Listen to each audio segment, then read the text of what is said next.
If I had known how this was going to turn out, I might not have gotten so upset. But then again, being a normal guy with normal reactions, I think I would have been upset anyway.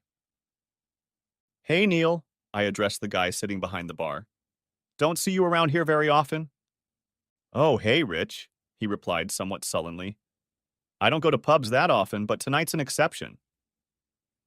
He didn't look too happy, but then again, it wasn't that kind of pub. So what? What I have to say. He didn't look happy at all. What's the matter, mate? I asked cautiously. Actually, Neil wasn't a good buddy of mine, and in fact, except for the occasional party, etc., I hardly saw him at all.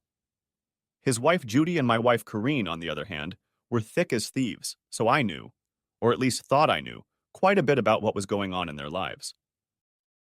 It's okay, Rich, he went on pitifully, barely looking me in the eye. I'm not blaming you for anything. It's not entirely your fault. Huh? What? My fault? I had no idea what he was talking about. What's not my fault, Niall? I asked uncertainly, not wanting to upset him further.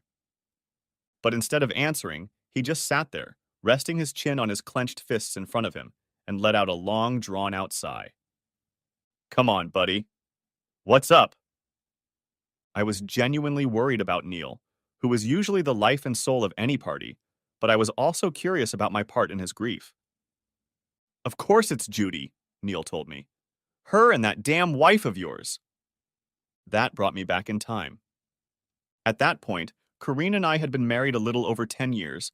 I was just over 40, and she was a little older. It seemed to me that we were so suited for each other that we almost knew each other's thoughts. I can't say I was very happy that some guy I hardly knew was talking about my wife like that. Tim, what the hell do you mean by making a remark like that? I said firmly, but without losing my temper. Come on, Rich, he frowned. Don't play innocent. You know exactly what's going on. What's going on? What the hell was going on? What was he talking about? I don't know what you're talking about, Neil, I told him, deliberately keeping my voice even, realizing how upset he was. Oh no, Rich, he almost spat out. And I guess you don't know anything about the Golden Flower either. I just shook my head in denial. I'd never heard of the damn place. It looked like a Chinese restaurant or something. I hoped he'd go on, but nothing came out, and slamming the rest of his pint down on the bar, he stood up, glared at me, and without another word, stalked out of the pub, leaving me standing still and my insides churning. What was that, Rich? Asked Fred, the owner of the place, coming up to me. Hell knows, Fred, I replied. Better give me a pint of your best. I've obviously got a lot to think about. I sat sipping my pint, wondering what it could all mean, and the only thing that came to mind was, of course, the least acceptable. But what on earth were Judy and my wife up to? What had upset Neil so much? And why the hell did he think I knew about everything? And what in God's name does this have to do with the Chinese restaurant? I have no idea. Forget about it for a while. I'll ask Judy myself when I see her later. But I had a feeling it wasn't going to be that easy. Have you ever heard of a Chinese called the Golden Flower? I asked Fred, but he couldn't help me and had no more idea than I did. I walked home that evening very puzzled, wondering what I should say to Corrine, having no idea where the damn Chinese restaurant was, and wondering if I would get a truthful answer. Hey, sweetie, did you have a good day at work? Nothing weird, right? I guess I expected to come home and find her in tears or something. So, I replied. Stopped for a pint of beer at the Red Lion. Good, she continued, smiling at me. You work hard and deserve a pint of beer now and again. Neil was there, I said as if in passing, and I wasn't sure I noticed her tense up slightly. He seemed upset about something, I continued, and this time I couldn't help but notice the smile on her face disappear for a moment. What about that order you pursued Rich with? Asked Corrine, trying too obviously to change the subject. Any idea why he was so upset? I asked, getting back on topic. No, replied Corrine, looking away from me. You told me about the order. No, I didn't, I objected. We were talking about Neil. Corrine gave me a disgruntled look, said she had no idea why Neil might be unhappy, turned and disappeared upstairs without another word. To hell with it. What about my dinner? I guess it wasn't the most important thing on my mind at that moment. I chickened out. I knew it, and she knew it, but we didn't talk about it. I tried to pretend that everything was fine and Corrine was fine. What a mess. What a bloody awful week it's been. I was in denial, and Corrine? Well, I don't know. I didn't know then, and I don't know now. I'm not sure exactly why, but I looked at all the Chinese restaurants for miles around and couldn't find one with a name like Golden Flower. I shied away from asking her, and I'll admit it. You may think otherwise, but when the woman you love and adore seems to be hiding something from you, all you want to do is hide yourself. Believe me, that's the way it is if you love her enough. That Chinese restaurant you were trying to find the other day, Rich, Fred, the pub landlord, asked me as I sat drearily at his bar the other night, a week or so ago. Did you find him? No, Fred, I answered him.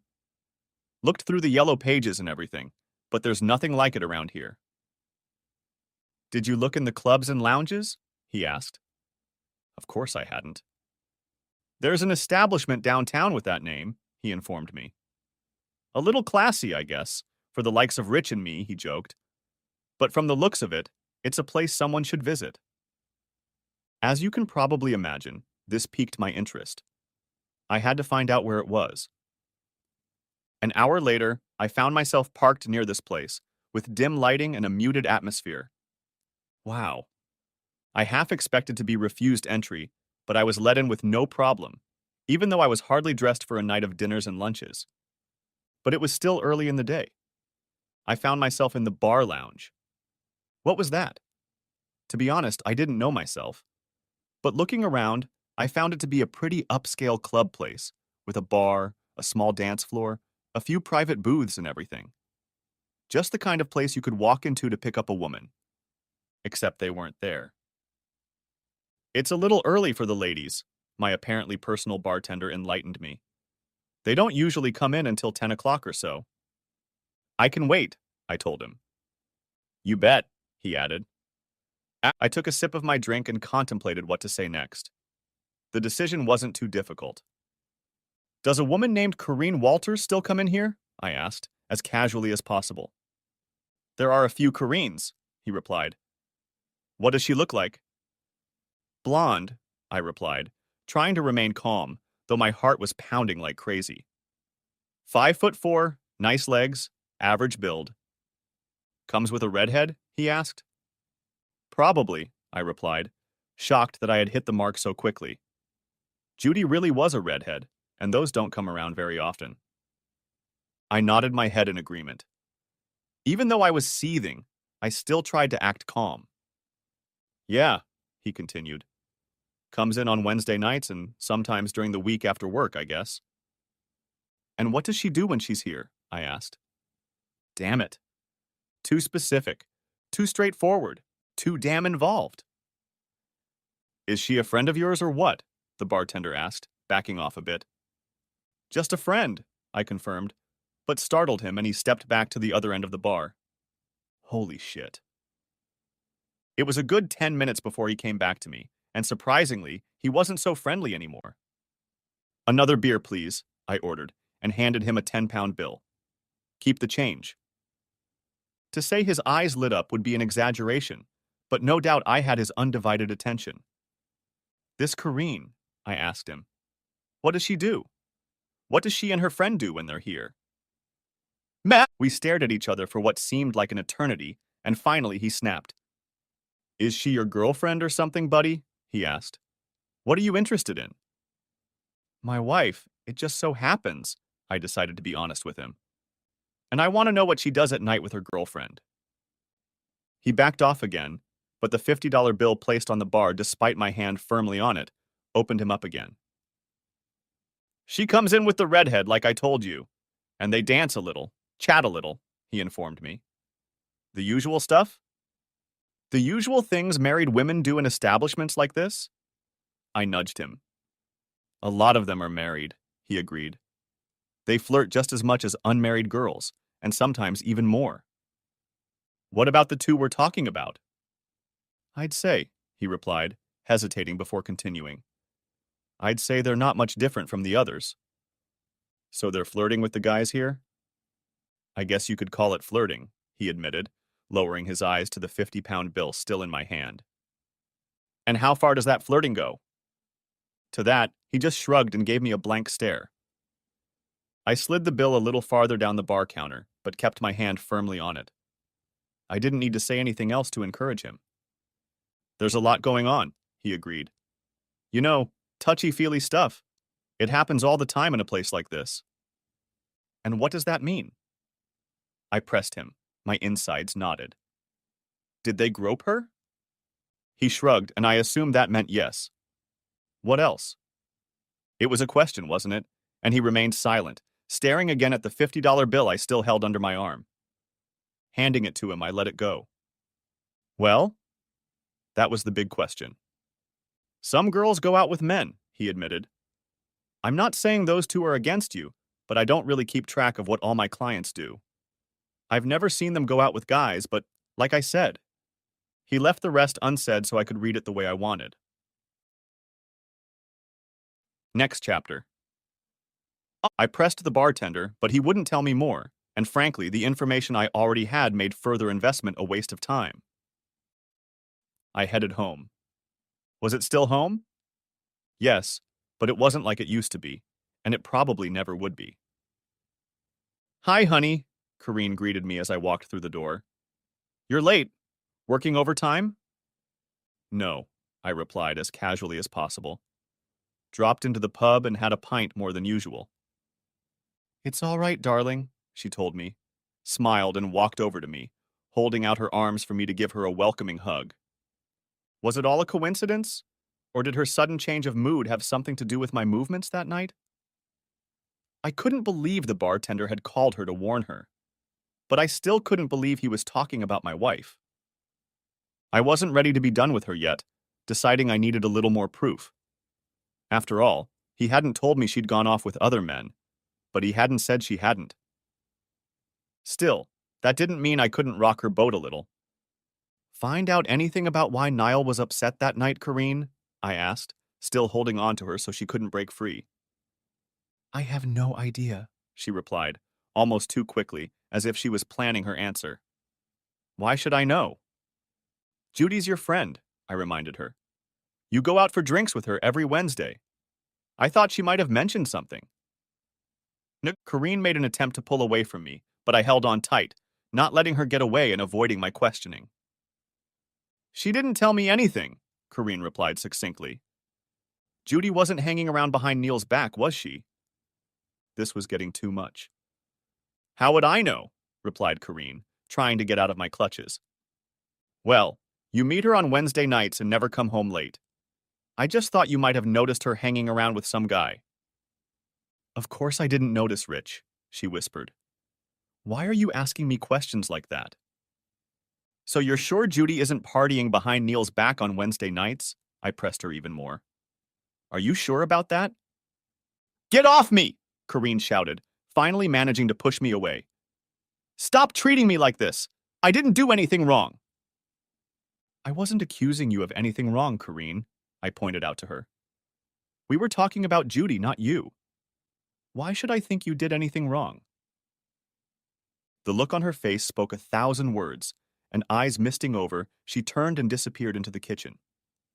Damn it. It was the truth. The trouble was, I still wasn't sure what the truth was. Dinner that night went quietly, as you'd expect.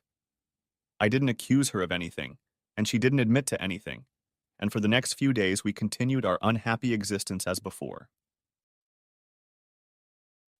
Wednesday evening came, and as usual, she got ready and went out with Judy. She was dressed no differently than usual. A nice dress, not too short or too revealing, and a pair of unremarkable high-heeled shoes. She looked good. Very good, exactly the way a husband would want his wife to be dressed when going out without him. I'll see you later, Rich, she called out to me. I won't be late tonight. I just nodded and went back to reading my book, wondering what time I could not be late. Usually she didn't return until well past midnight, and by then I was already in bed. And this night I decided to stay up late to find out what time she actually came in and what state she would be in when she got home. So, Corrine got me. Around 10:30 I heard the front door open and my favorite wife walked in, fresh as a daisy. "Hello, darling," she addressed me. "I missed you, so I came home early." I stood up, gave her a hug, and told her I'd missed her for the past few weeks. I missed how we were always together, how close we were, and that things didn't seem the same for months now. Corrine cried in my arms and apologized for neglecting me, promising that things would be different from now on. That night, we made beautiful love together. It was the first time in a while. Next chapter. So, where was this going? I was sure that for months my wife had been hanging around behind my back. I was by no means sure that she had actually gone far with other men, and frankly, I thought she probably hadn't. I didn't know for sure, but that's what I thought. But there was no doubt that she was acting like a single girl, flirting, and probably letting other men amuse themselves. Don't get me wrong. I don't mean to say I was happy about it. In fact, deep down, I was beyond furious. But it was very difficult for her, and she knew it. I really didn't want to ruin our wonderful marriage, if not out of necessity, so I could turn a blind eye to what she had done, just to get it over with. And it seemed to be over. Over the next 5 or 6 weeks, our marriage was back to what it had been in the early stages. Little smiles, little touches, and lots of love. The two girls spent evenings together as before, but they always went to bed before 11 o'clock. So, story's over, you might think. Maybe not the best story, but with a little effort on my part, especially with a happy ending. Of course not. I should have known better. About the 7th week of the restoration of our idyllic marriage, Corrine kissed me when she came out to meet Judy for their night out. "I hope you don't mind, darling," she smiled at me. "We might be coming a little later than usual. It's one of the girls' birthday." "That's okay," I confirmed, smiling back at her. "Have a good time." I watched as she nimbly walked out of the room, dressed in a simple skirt. She looked cute, and I couldn't help but smirk. Then I thought about it. She'd never mentioned any other friends before. But there was nothing mysterious about it. Or was there? Why did I feel a rumbling in my stomach again, the likes of which I hadn't felt in weeks? I don't know why, but I picked up the phone and called Judy and Neil's home number. I hadn't spoken to him since that night at the pub a few weeks ago, and wasn't sure if I'd be accepted. "Hi, Neil, it's Rich," I greeted him. "Corinne's husband." "Oh, hi, Rich," he replied, not seeming out of the ordinary. "What can I do for you?" "Just wanted to see if Judy had left," I asked, not knowing what else to say and wishing I'd thought more about everything before calling him. "Yeah, she's gone," he replied. "She's meeting Corrine at the restaurant. Is it anything important?" "No, nothing important," I told him. "Are you and Judy okay?"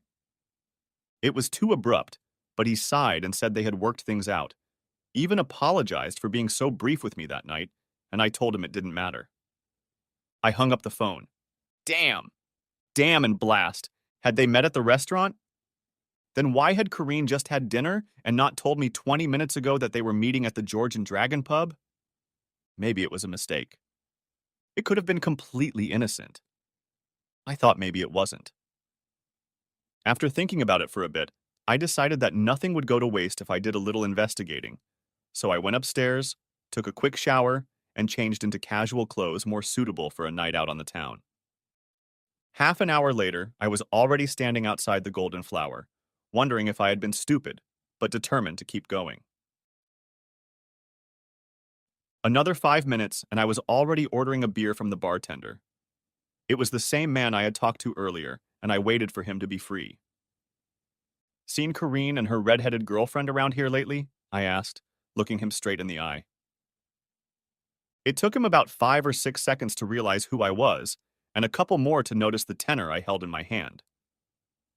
"No, buddy," he replied, holding out his hand to take the money from me. "Honestly, I haven't seen them in a while." I realized.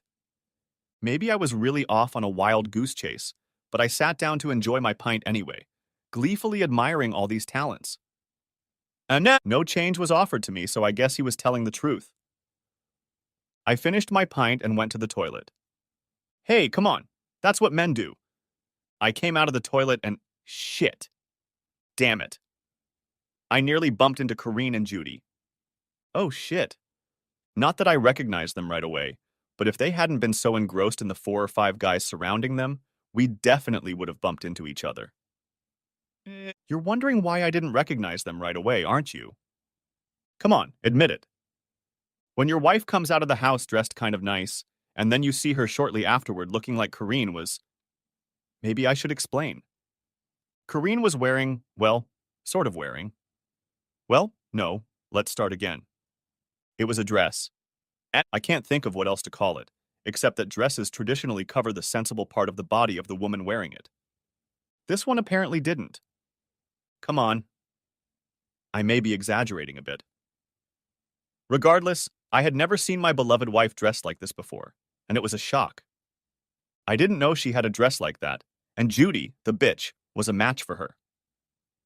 Corrine must have had time to change after she left our house. I wondered how she would be dressed when she got home. The guys were completely enamored with the couple, and even though they were trying to stay away from them, it was obvious they were enjoying the attention. It's good to see you beautiful again, one of the men said.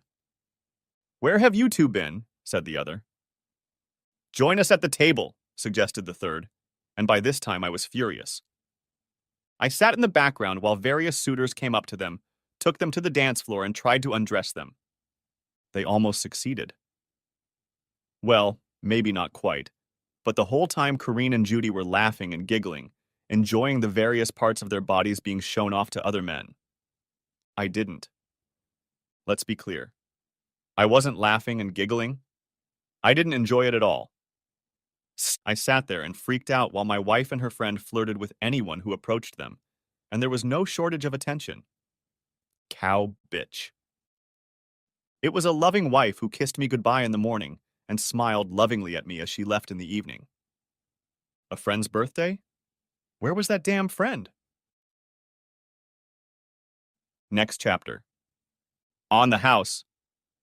I looked up and saw the bartender. You know the kind? Sorry, buddy, he continued, but I was telling the truth. Before tonight, I hadn't seen this couple for a while. I know, I told him. I believe you. What went wrong? He asked, looking at me with some compassion. She, said I, and we both nodded in agreement. I watched in disgust as my so-called wife fluttered from man to man, oblivious to her married status. I felt nauseous and wanted to run away, but I had a better idea. Making my way through the crowd of eager men, I headed toward Judy, not paying attention to what my wife was doing. Eventually, she pushed some guy away with a laugh, and I slid rather nimbly over to her to take his place. Hey, handsome, she said to me somewhat inaudibly over the drinks she'd been poured by all and sundry. What do you want? As expected, she had no idea who I was and didn't even bother to look up at me. Hi, Judy, I said calmly. Did you have a good night at the restaurant? It took a few moments. It was amusing to watch it hit her. Rich. That was all she said, staring at me with a shocked expression on her face. Do you think my wife might be more available to me tonight than you are, Judy? With those words, I stepped back, finding myself surrounded by a group of stroppy men, guys, boyfriends, whatever you want to call them. They all wanted to make the most of my wife and her friend, and they were all collectively happy to deal with me. That was the bartender. Turned out his name was Jerry, and maybe my $50 in other money was the best investment of my life. Back off, guys, I heard him yell. Leave him alone or I'll have to answer to me. What buddy? What buddy? Though he was only a 50-pound friend, I needed him at that moment, for I was about to be destroyed. Jerry deftly separated me from the motley group and directed me toward the exit. Back off, buddy, while you're still in one piece, he wisely advised me, directing me toward the exit. What about me? I caught a glimpse of Judy urgently grabbing Corrine, plucking her from the clutches of some other Lothario and screaming at her. When she turned to me, our eyes met for a brief, stunning, small moment. I saw shock. I saw disappointment. I saw the shame on her face.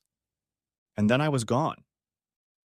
Even as I began to carefully pull the car out of the parking lot, I saw Corrine running out of the club.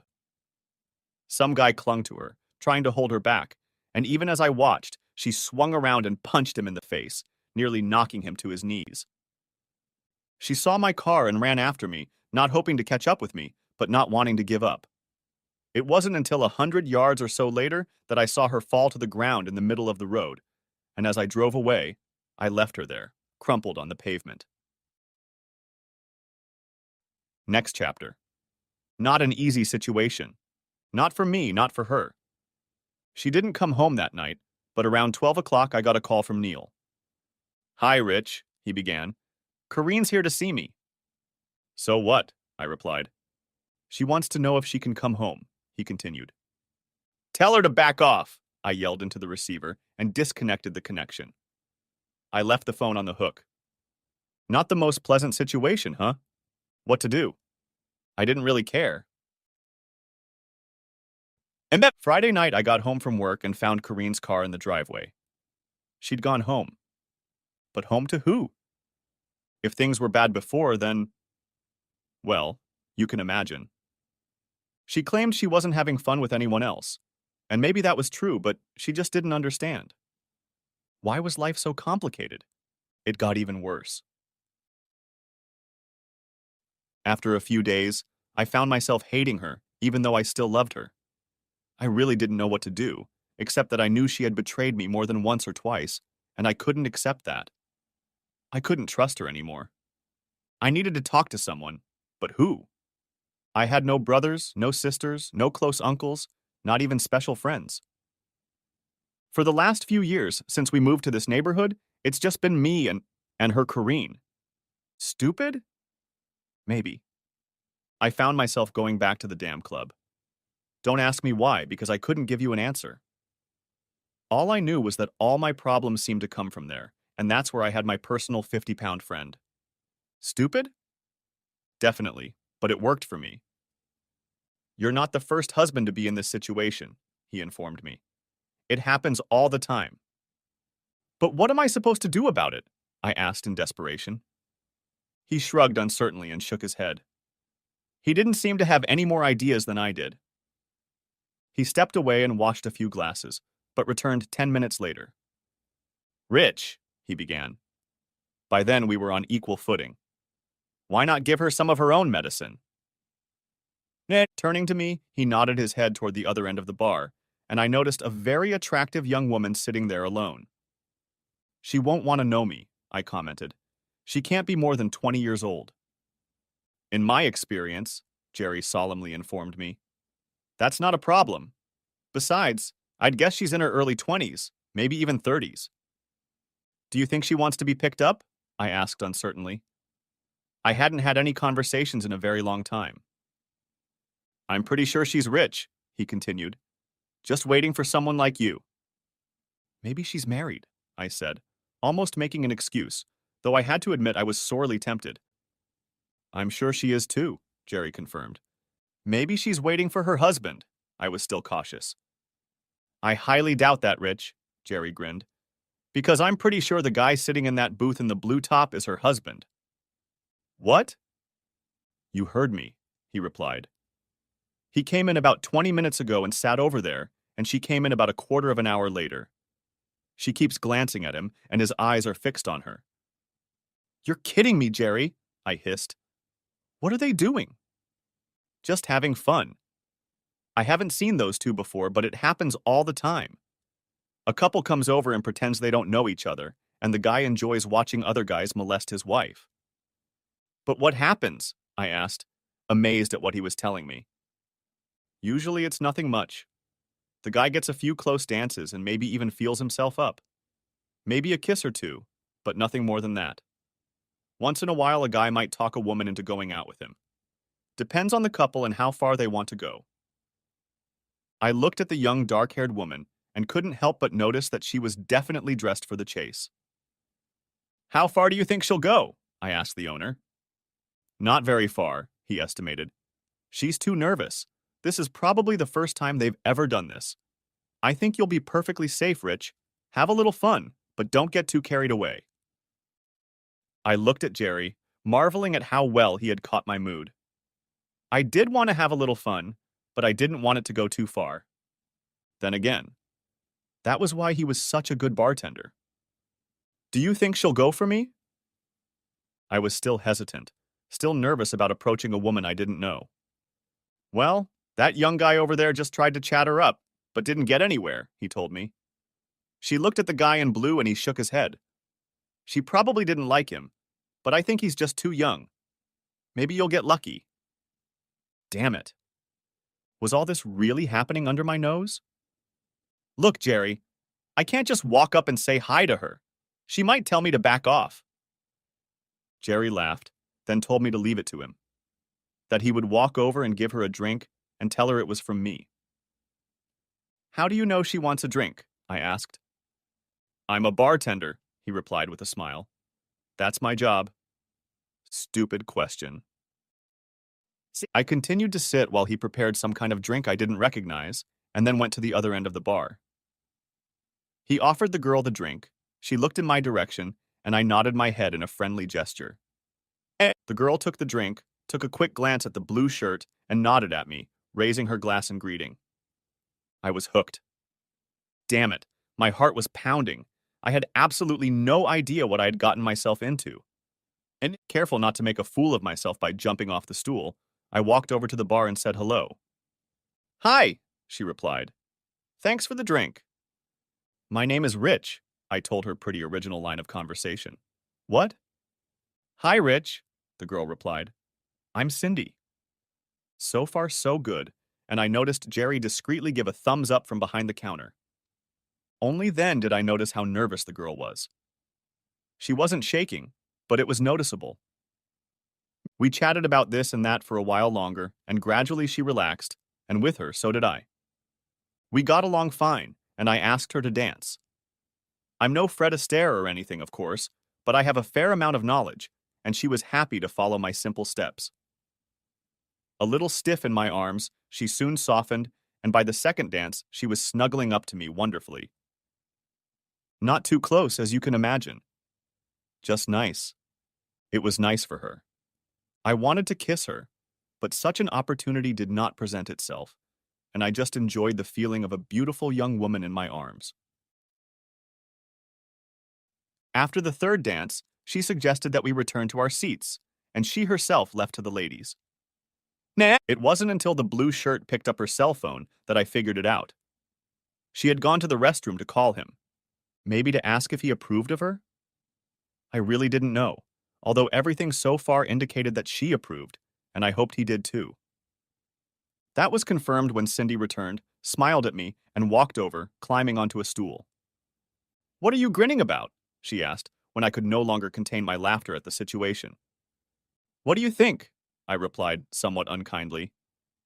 As pretty as she was, I wasn't about to make a fool of the two of them. To my surprise, Cindy slumped slightly on the stool, and I thought I saw a tear appear in her eyes, and regretted speaking to her. I'm sorry, Cindy, I said finally. I don't want to upset you, but it's all a bit obvious, you know. Listen to me. Speaking as a sophisticated know-it-all man about town, Jerry had explained it all to me half an hour before, and I was a complete innocent then. I don't know what you're talking about, Cindy muttered unhappily.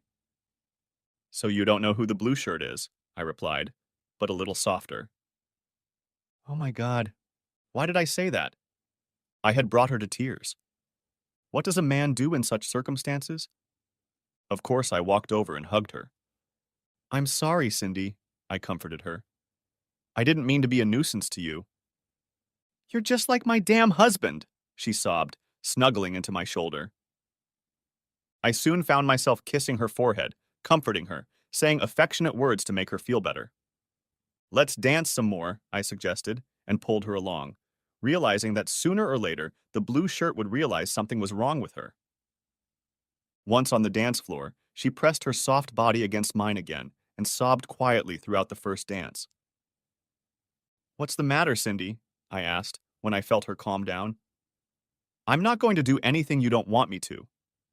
It's not you, Rich, she grudgingly informed me. It's that bastard Tom I'm married to. Over the next few minutes, I gradually coaxed the information out of her that what she was doing this evening was very much against her will. Her husband Tom had been coaxing her for 6 months to go along with his fantasy of seeing her in bed with another man.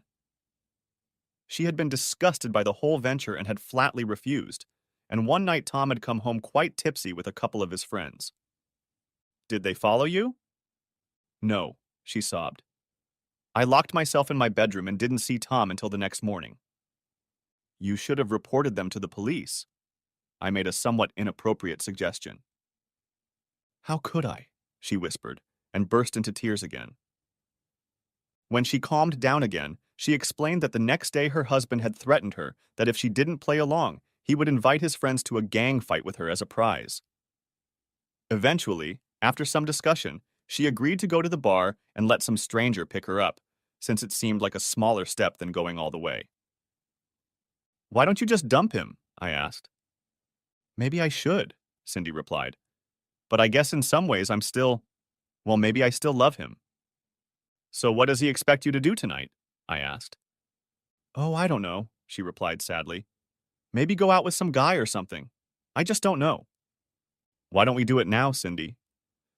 She looked at me with an expression of disappointment, disbelief, even horror. I don't know how to describe it. Hoped. Don't worry, I interrupted her. You're perfectly safe with me, and that bastard your husband will think you're obeying him. Reluctantly, she allowed herself to be led toward the exit, no doubt still unsure she could trust me.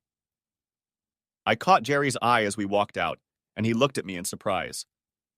I'll explain everything to him later. Once we found my car, we leaned against it, and I told her to take her time and calm down, and handed her my handkerchief to wipe her eyes. Thanks, Rich, she muttered. It was all the gratitude I needed. Soon Cindy was pressed up against me, and I hugged her machine. She raised her head to look at me, and we kissed. I was perplexed. Yes, of course I wanted to get her into my car and entertain her. But what would that get me? Thoughts of my wife's behavior raced through my mind, and a feeling of insecurity, even guilt, began to encompass me. And then it was over. Just like that. Cindy pulled away from my arms, standing with a nervous smile on her face. Thank you, Rich, she repeated. It couldn't have been easy. It wasn't, I confirmed, already half regretting stopping. I'd better get back to Tom, she muttered. He'll want to know what happened. What are you going to tell him, Cindy? I don't know, she replied. Probably whatever he wants to hear. I'll figure it out. We looked at each other, Cindy perhaps pondering what would have happened if we had met before Tom showed up. I know we had. Can we see each other again? I asked. I'm not sure, Rich, she replied. Maybe it would be better if we didn't. It's not going to end there, Cindy. Tom's not going to stop, you know that. He's not going to suddenly change. I know, she sobbed, tears running down her cheeks again. I'm just going to have to deal with it somehow. At least give me your phone number, I begged. Maybe I can help. I can't, Cindy said. I can't. But maybe if you give me yours. That's how we parted ways. I gave her my number, and after one last kiss, she turned on her heels and walked back toward the bar entrance, leaving me standing there, feeling so hopeless and alone. One last look back, a sweet smile, and she was gone. Gone forever from my life. With sadness, I got in my car and drove home. I had my own problems to deal with. Next chapter? We can't go on like this. I'm not sure if it was a question or a statement, but either way, my wife was right. Life at home had become a total bitch. We studiously avoided each other. Neither of us was willing to make the first move. We didn't even sleep in the same bedroom anymore, and she only reluctantly cooked my meals. Okay, I agreed. What do you have to say about your behavior? Don't you dare talk to me like I'm a little schoolgirl, Corrine replied angrily. I've told you many times that I didn't let any of them have any fun with me. Then what do you call what I saw you do that night? I demanded. That you let other men? Acted more like a whore than my wife. Damn you, Rich, she hissed. You're so kind. What's wrong with me having a little fun, as long as it doesn't hurt you in any way? I've been a little housewife all damn week, so why can't I let my hair down once in a while? Our reasonable discussion seemed to have deteriorated somewhat. Perhaps there was logic here somewhere, but unfortunately I couldn't see it. So you think it's okay to let other men use my wife's body for thrills? Yes, why wouldn't it be? Corrine was almost yelling at me. It's my goddamn body and it's my choice. You haven't been too nice to me lately, so if you don't like it, you can go to hell. What if I act like you, Corrine? I asked, trying to keep my cool. Trying to reason with her, trying to get her to see sense. How would you feel if I went and started making out with some girl I picked up in some pub? You, Corrine smirked. You with another woman. You wouldn't have had the guts, you pathetic wimp. If another woman hit on you, you'd run a mile away. Ah, that's a good one. I don't think this conversation is going anywhere, Corrine, I informed my irritated wife, trying to calm the situation down. Damn right it's not, you spineless loser, my wife yelled at me, completely out of control. I'm seeing Judy again tonight, and I might give you something to worry about. Look, Corrine, But it was no use as she turned angrily on her heels and left for her bedroom, slamming the door with such force that the whole house shook to the ground. Oh God, what do I do? I went and poured myself one of my signature brandies and sat in my favorite chair to wait and see if Corrine would calm down. I had no idea what she would actually do. I doubted if I even knew my wife. Don't wait for me, Rich, Corrine said angrily as she walked down the stairs. I may or may not come home tonight. I looked up, trying to reason with her, and was shocked. Corrine, my wife, was dressed like some damsel in distress. If the dress she had worn that evening had seemed revealing to me, what she was wearing now was close to disgusting in my eyes. 4 or 5-inch red high-heeled shoes. You look like a prostitute, I told her sadly.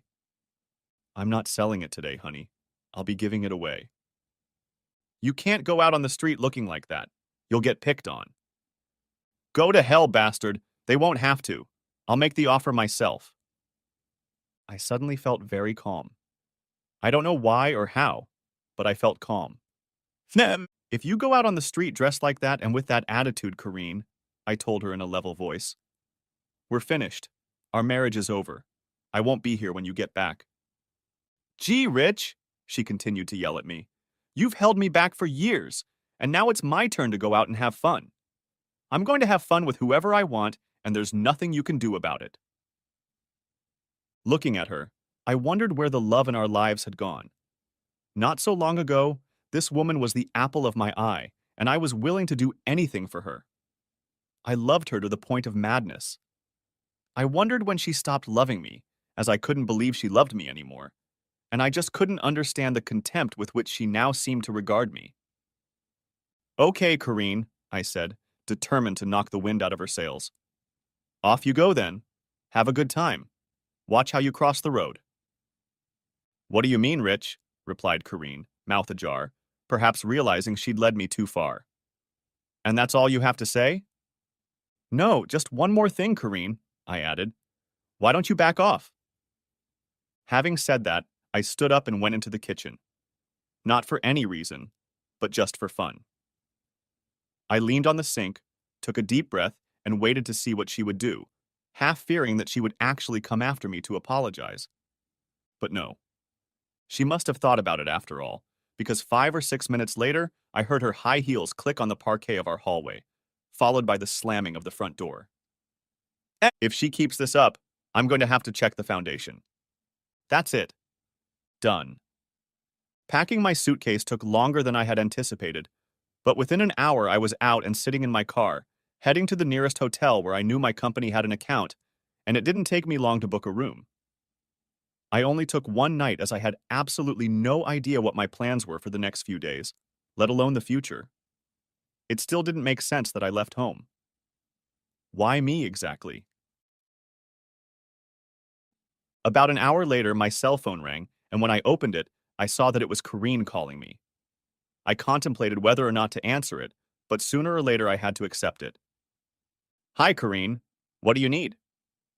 Where the hell are you, Rich? I came home and you're not here. I said I wouldn't be here. It was your choice, Kareen. Don't be silly, Rich. Where are you? When are you coming home? Not anytime soon, Kareen. Get a good night's sleep and we'll talk in the morning. Now hold on, Rich. I want to. But I had already cut the connection and turned the phone off. The stupid cow thought twice about her action and went home to make up with me. Or maybe she couldn't find any strange men to hang out with and gave up. How was I supposed to know? I let her sweat it out overnight. Next chapter. The next morning I went to work, and of course I couldn't just turn off my work phone. By 10 o'clock, Kareen had called me 4 times, and I had run out of excuses for the receptionist, so I talked to her and promised to meet her at home after work that evening. I can't say I was looking forward to it. I'm really sorry, Rich.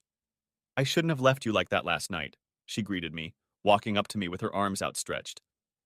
And I certainly shouldn't have talked to you like that. I didn't budge this time, and as she approached me, I ducked and walked to the other side of the couch.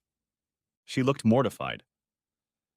We need to talk about this, honey, she continued, following me around the room. I think you're taking things out of context. It's not as serious as you think it is. I suppose some of it did amuse you, though? That caught her off guard. She hesitated, perhaps contemplating whether or not to lie, but honestly, she admitted more or less. 1 or 2, maybe, Kareen finally admitted, unable to meet my gaze. Okay, Kareen, I demanded. What was it? Was it one of them or 2? She just stared at me dumbfounded, not knowing what to say. Well, 1 or 2? I prodded her. And exactly how many times each? Well, maybe it was a little more than 2, honey, but I didn't let it happen very often, I promise you. She didn't like this line of conversation and tried to change the subject. I toyed with her for a bit and then gave her a chance to speak up. How are we going to overcome this wealth? I let her finally ask. I don't want to live without you, and I'm sure you still love me. Funny wording for her comment, but I chose to ignore it. What do you mean, Kareen? I asked. If you come home, honey, I'm willing to compromise, was her first sentence. I'll go out less, and maybe I won't dress the way I used to. I just sat there looking at her in silence. How does that sound, honey?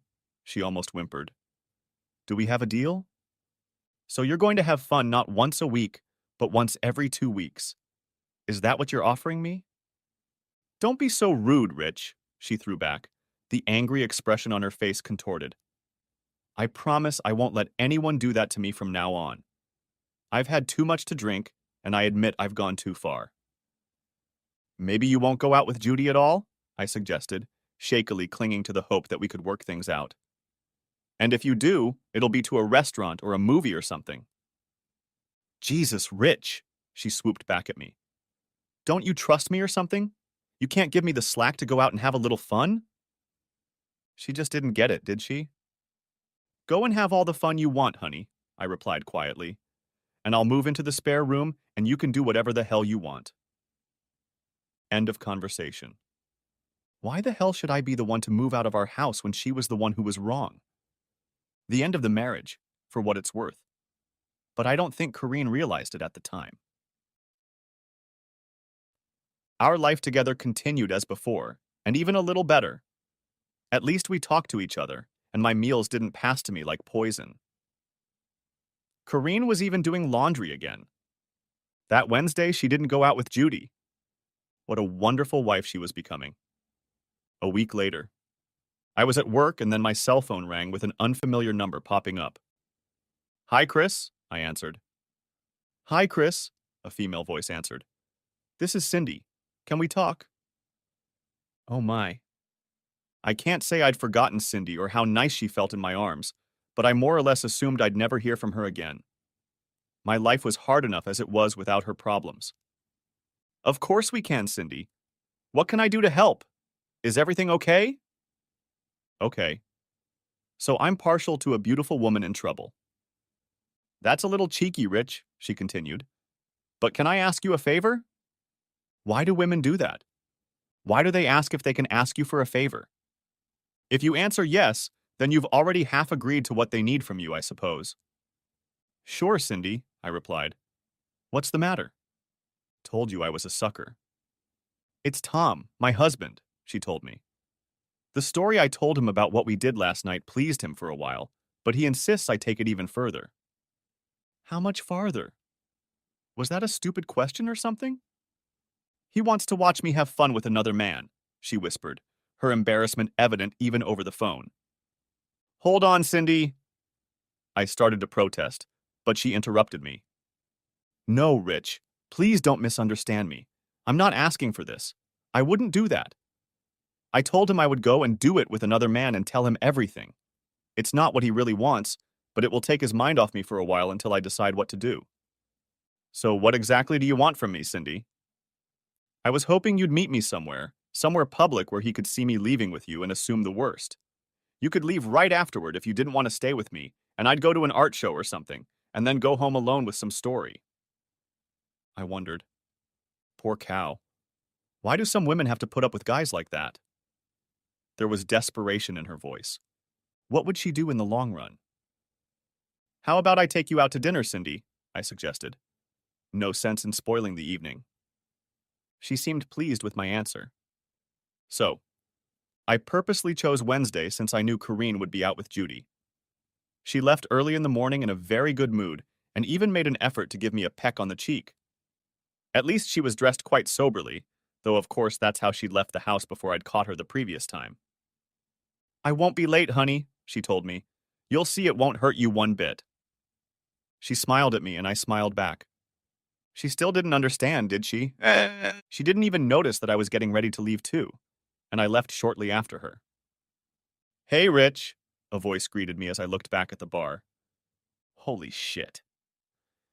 Cindy hadn't looked bad the first time I met her, but as I stood there looking at her that night, I was shocked.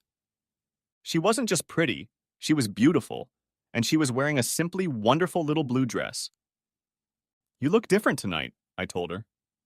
Tonight I dressed for a man I really like, she informed me, grinning. The other night I was there in protest. Well, you look beautiful, Cindy, I told her. I'd love to take you out on a date. With those words, I leaned over to kiss her cheek, but she grabbed me and sank a beautiful kiss on my lips. Wow, I replied as we caught our breath. That was for Tom, she told me, gently pointing behind me. But if you really believe that, you're a fool. Discreetly, I glanced at her back and noticed the blue shirt. Only that evening it was a brown sweater. Just sounds different. Let's have another one for his benefit, I suggested, and this time we interlocked, and I remembered how wonderful her slender body felt pressed against mine. Super. Let's go, I ventured, quenching my momentary thirst. Where to? She asked in amazement. Does it matter? No, Cindy replied, suddenly becoming serious. Wherever you want to go, that's where I'll go. It sounded like she was about to hop on the back of my trusty steed and ride off into the sunset with me. But in fact, we walked about 100 yards down Main Street to the Italian restaurant I'd booked earlier. Not as romantic, but very nice nonetheless, and we had a lovely dinner with a bottle of Chianti and talked and chatted like old friends. Can you believe it? I found a girl who is a fan of Arsenal, the best soccer club in the world. Her whole family were born and raised Arsenal fans, so what else is there to talk about? We were having a good time and moved on to a bar that had recently opened in town, where I found myself dancing with the prettiest girl in the room. What could be more idyllic and what could possibly go wrong? You guessed it. My wife Corrine walked in with Judy and a group of male hangers-on. She was wearing the same dress, but her skirt was pulled up 6 inches, and half the buttons in the front were undone. I looked at Corrine, then at Cindy and wondered what I saw in my wife. She was beautiful, yes, certainly beautiful, but in terms of class and style, she just wasn't in the same league as Cindy. Time to admit to Cindy the hard way we hadn't even discussed whether or not I was married. What's up, Rich? Asked Cindy before I could say anything to her. That woman in that group over there, I told her. Unfortunately, that's my wife. The redhead or the one who looks like a whore? Asked Cindy, apparently in complete sincerity. Ouch. I wouldn't want to get in her face. Yeah, blonde, I reluctantly admitted. Poor you, she commented, not taking her eyes off Corrine. How did a nice guy like you end up with a slut like that? If a guy had said that to me, I probably would have slapped him right then and there. But in Cindy's presence, I just swallowed silently and kept my mouth shut. You know what her reputation in town is, I suppose? It was this remark from Cindy that caught my attention. So you know her then? I asked. No, but my damn husband Tom does, said Cindy accusingly. And he wants me to act like her. Oh my. What a small world. Maybe Corrine wasn't telling me the whole truth after all. So she's having fun? I asked nervously, feeling like a fool for having to ask my companion about his own wife. Is the Pope a Catholic? She replied. She replied. She replied. It wasn't funny under the circumstances, and Cindy apologized. I briefly explained my situation to Cindy, and the look in her eyes said it all. We both had our problems, didn't we? But I, for one, didn't know what to do about it. Let's go, Cindy said, lifting me out of my chair, and before I knew it, she was already pushing me toward the group gathered around Corrine and Judy. Hey, gang! My companion called out, standing in front of them. They all looked over at each other, and if any of them recognized her, none of them showed it. The only thing that was certain was that she completely outshone the other two women. Maybe you know Rich, she boldly introduced me. You girls want to know what a real man is like, not mess around with these empty-headed guys. Well, that wasn't true, and for a moment I thought I was in for a fight. I was ready, but I hadn't thought of Cindy, had I? Corrine! She called out to my wife, who stood, stunned, looking at the two of us. If you're not going to appreciate him, I will. With those words, she bestowed a smile on everyone, kissed me on the lips, and then took my hand and led me out of the pub with a waltzing gait. No sooner were we back in the car, laughing at the top of our voices, than Cindy's phone rang and I listened to the one-way conversation. Yeah, hi, Tom. I'm busy. What do you need? No, Rich isn't here right now, so we can talk if we need to. Saying that, she looked up and winked at me. Yeah, I'm probably going to entertain him. She winked at me again. What the hell did that mean? No, I'm not bringing him home so you can watch. No, Tom, I'm not going to do that. I don't care what you threaten, Tom. I won't do it. Well, screw you, you weird bastard, and don't expect me home tonight. With those words, she closed the phone and tossed it into the back seat. I never want to go back to him, Rich, she declared, in a more confident tone than I'd heard from her before. I have no future there. What do you want to do then, Cindy? I replied.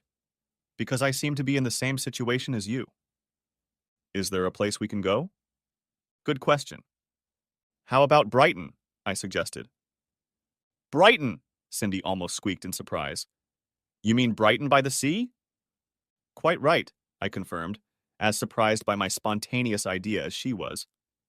I know a great little hotel, and I'll have a few free days at work anyway. Let's go, Cindy decided, and I turned left and was soon on the road to this famous resort, where we spent the next 4 days and nights getting to know each other much better. The upshot. Yes, Corrine and I divorced within 6 months, and she didn't really argue with me about our divorce proceedings. She remarried shortly thereafter, but that didn't last long either. I believe she has genuinely realized the mess she has made of her life, but also knows that the solution to the problem does not lie with me. Judy and Neil. They carry on with their lives, but are no longer friends with Corrine. I see them occasionally, though Neil and I have never gotten along. Me and Cindy? No. It didn't work out. 15 years age difference proved too much of a problem. In the end, I just couldn't fulfill my part of the commitment. Now she's dating Jerry, my former 50-pound friend, and now my actual buddy. Turns out he's not just a bartender, but half owner of the place, so Cindy will be well provided for. I'm happy for her. Tom, I have no idea. He just disappeared from the scene. I thought about introducing him to Corrine at one point, but why would I? Angelica? Ah, of course you don't know about Angelique. Let's just say I met her at the tennis club where I went to get in shape, and now she's the love of my life. Along with her adorable 4-year-old daughter Sophie, who I consider more and more mine every day. And let's not forget young Rich Jr., my own son, who will celebrate his first birthday in a couple weeks. Life goes on. Who said that? The end. Thanks for watching. I hope you enjoyed it, so subscribe to my channel and watch the next video. I was sitting in my office late Friday night reviewing several candidates who had heard there was a job opening in our office. I worked as a regional manager for a chemical company that supplied chemicals for weed control, fertilizer, and water retention in the soil. Our livelihood depended on the farmers who grew or fed us what we ate. Because of our commitment to sustainability, we were the first company whose products were recognized as 100% environmentally friendly. The husbands of 2 of my office staff were promoted, resulting in their resignations. Both were moving within the next 3 months. We needed to find their replacements as soon as possible. Our sales department covered 8 states located in the heart of flyover country. Sales growth this year had exceeded expectations. Kathy, my executive assistant, looked into my office and said, "Ed, all 8 people have confirmed their interview times for Monday. I'm off, so good night." Every Thursday, I traveled to one of the states in my region for a half-day sales meeting on Friday before heading home. As a result, Thursday evening turned into an evening where my wife would go out with the girls. Over the years, it has become worth the considerable expense of paying for a babysitter. My weekly visits provided our sales reps with the personal contact they needed to help them with their performance and performance issues. This paid big dividends over the years. I never lost a single person in 8 years, and that was considered an accomplishment for the company. I just got back today and had time to check on a few cases before heading home. The company has been trying to get me to give up this part of my job for several years now. But I've found that time alone gives me a chance to think things through in my own way. With a know-it-all wife and 3 kids, the quiet time spent driving was invaluable. It also saved our branch from having to hire a sales manager. I had experienced working in a budget-cutting environment, and I wanted to keep it that way. Our children are in junior and senior high school, and the oldest girl, my pride and joy, is graduating in the fall and attending Southeast Missouri State University. My employer has awarded her a full scholarship. My youngest daughter had just turned 16 and was busy studying for her GED. My wife of 20 years, Grace, was working as an executive assistant district attorney and had held that position the year before our youngest daughter was born. He had just been offered a new position as a lawyer in the federal government, and he accepted. The feds seemed to like his uncompromising hardball approach. He'd be a fool to turn it down since it was double the money. He was supposed to start work in 4 months. I could never understand him. He was about the same age as me, but he never married. I didn't know for sure, but contrary to rumors, I didn't think he was gay. Every second weekend of the month for the past 15 years, my 3 children have been taken away by my parents so that my wife and I could have some time to ourselves. When they started doing this, my wife and I found ourselves at a crossroads in our marriage. My parents felt that we needed some time to ourselves, without the kids. I have to admit it was the greatest gift they could have given us, because it gave my wife and I time to find ourselves again. If they hadn't done that, we would have been another example of divorce. They had about 3 months before it was supposed to be over, as Amy, my oldest daughter, was going to work in our senator's office in Washington, D.C. for the summer before starting her undergraduate degree in political science. Some time ago, my father, with my permission, bought each of our 3 children a kit from Ancestry.com and jokingly submitted them for testing. According to their instructions, we knew there would only be a match if any of their relatives had submitted their DNA to the same program. My kids talked to me about it, and I gave my approval, saying that we all have distant relatives that we don't remember or know about. Perhaps this would open up a new adventure for us. Amy offered to surprise their mother until we got the results. We knew it could take up to 5 or 6 months to get an answer. This weekend, we traveled to Nashville to visit the Grand Ole Opry and were returning home on Sunday. My wife was the one who planned this special trip as a way to create another memory in our life's journey. I met my wife Grace in my final year of university at a soccer match. No, I wasn't one of the players on the field. I was one of those no-name grunts selling overpriced food to the spectators in the stands. She was one of the youngest daughters of the medical coach, so she always got free tickets. She had an argument with her beau over some stupidity that one of them took the wrong way. The jostling alternated with the pushing. I found myself in the center of things. She pushed him and stepped aside. He saw her movement and hit me with all his weight from the back. I fell and rolled down the concrete stairs, and the tray of food rolled with me. The next thing I knew, I woke up in the hospital with my head bandaged. According to the doctor, I had 25 stitches because of my spit-up forehead. Grace must have felt guilty because she came every day to make sure I was okay. She met my whole family before I started seeing daylight again. They told me later that I was in a coma for almost a week because of internal injuries. When the fog around my vision began to clear, I saw an unknown goddess standing in front of me. At first, I thought I had arrived at the pearly gates, and she was my angel guide. Then my friend appeared beside her, clear as light. Esmeralda was not impressed with the vision standing beside her.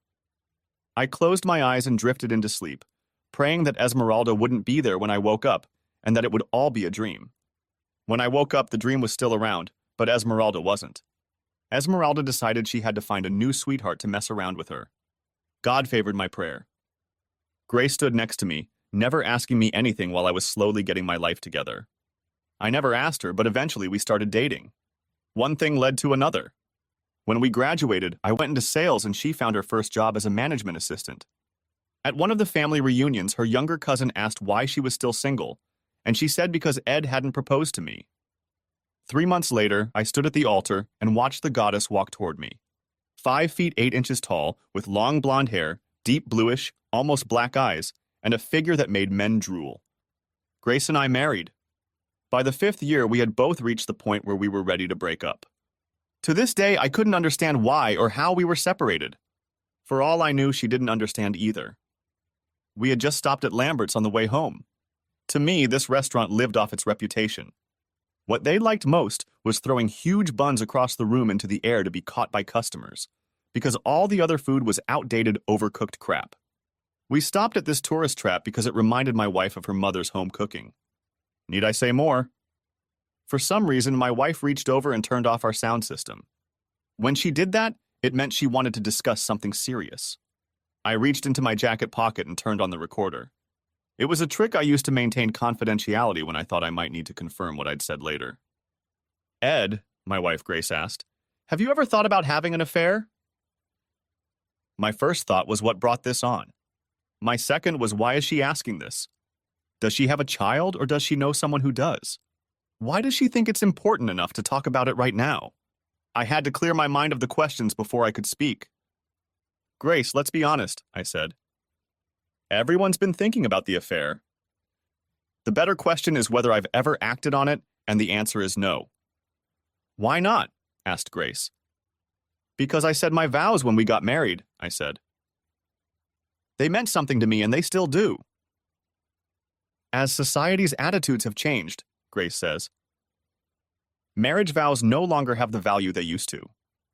I think you should forget about them and seriously consider finding a mistress with whom you would be compatible.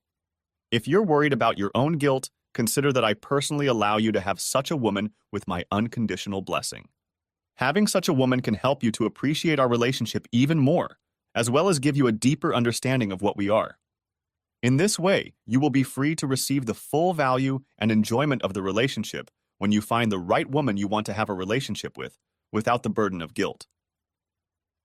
I had a problem with her new point of view because it implied that using other people for her own pleasure and gain was acceptable to her. That was not the case for me. It was a side of her personality that I had never seen before. It made me change my perspective considerably. Answer me this question, my beloved wife, I said.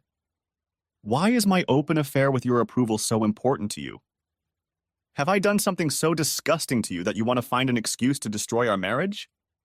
After 5 minutes of silence, I turned the sound system back on. The lack of response spoke volumes. Grace always had an answer for everything. Now she was silent. I asked myself why. I now believed that my loving wife had a definite reason why she wanted me to have an affair. But why? Regardless of the reason, I now firmly believed that something was seriously wrong in our lives. I knew I had to find out exactly what it was. I had been driving for about an hour. We were about 40 miles from home when I saw my wife turn the sound off again. I reached for my jacket and turned on the recorder. I'm sorry, Ed, Grace said. I guess I've been reading too many Harlequin romance stories. Those ideas must have come from somewhere out of left field. With those words, she turned our sound system back on, figuring that would be the end of it. The problem was that our 3 kids and I knew she hated those books because they were her mother's favorite books. All her life she had called them trailer trash, and she was beyond that. Every time her mother handed her the last of her books, Grace would bring them home and throw them in the trash. After driving the last 40 miles, I realized that the one thing I didn't know much about was her Thursday nights with the girls. We didn't consider it something important or serious enough to worry about. On those rare occasions when I was home, she willingly changed her schedule to be home and with me. Until today, I had no reason to doubt those nights because I trusted her completely. The problem I had to face was that the conversation I just had gave me reason to question what those Thursday night bachelorette parties were all about. Was she going out with girls to bars and having questionable relationships like one-night stands? When I got home, I realized I had to find out what was going on during her bachelorette party. We pulled into our driveway as our kids did with my parents. When we got inside, I treated both of my parents to a rye and Coke. They told me about what they and the kids had done over the weekend. For my parents, the time spent with their grandchildren was invaluable. According to them, it was the grandchildren who helped them to stay young and modern. Each activity was organized with them in mind, so my parents were exposed to things they had never done before. They were there for about an hour, after which they headed home. I walked them both to the car. Ed, Dad asked quietly, when would be the best time for us to stop by your office tomorrow for a private conversation? I have interviews all day, I said. Let's say about 3 hours. Whatever the problem is, I'm here for you. The problem isn't with Mom and me, Dad said in a whisper. It concerns your wife and her youngest daughter. I'd better not say anything more since your wife is watching us. Okay, Dad, I can do it. I'll stop by your place after work and we can fix it in half an hour, I said loud enough for Grace to hear it through the window. After watching them drive away, I went inside and got my car keys. Then I took my toolbox and threw it in the trunk. Hi, honey, I said. I need to stop by my dad's tomorrow and make something for him after work, so I might be a few minutes late. I heard you from the window, Grace said. Don't worry, we can eat a little later. My dad showed up on time with my mom. They were escorted into my office. We sat down at the desk and waited for one of the staff to bring us coffee. As soon as the coffee was served, Kathy closed my office door, getting ready to leave. Ed, my father said, I'm really sorry about my stupid prank of sending our grandchildren's DNA. They found a DNA match for April. She has a paternal grandmother who is looking for her son and his descendants. With those words, he pulled out a form from Ancestry.com. It contained the woman's name and phone number.